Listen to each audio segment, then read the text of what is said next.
ఇప్పుడు భారతీయులు ఆవుని ఎందుకు పవిత్రంగా భావించుతారో తెలుసుకుందాము. భారతీయులు ఆవును గోమాత అని పిలుస్తారు.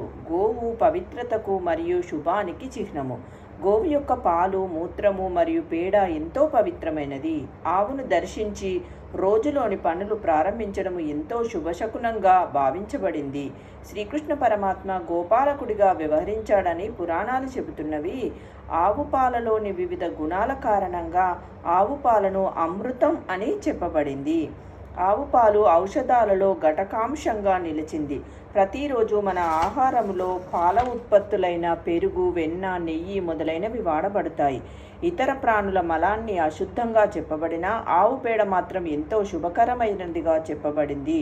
సైన్స్ ఈ విషయాన్ని అంగీకరిస్తూ ఆవు పేడ చెడు వాసన లేనిదే గాక అనుకూల శక్తిని వెల్లడిస్తుందని చెప్పడం జరిగింది.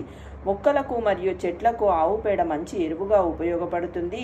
ఔషధాలలో ఆవు మాత్రం ఎంతో వైభవాన్ని కలిగి ఉంది. పూజల్లో సైతం ఆవు మూత్రాన్ని ఉపయోగించడం జరుగుతుంది. గొప్ప ఔషధ గుణాలు కలిగిన గోరోజనము ఆవు నుదుటి భాగంలో ఓ సంచి లాంటి దానిలో ఉంటుంది.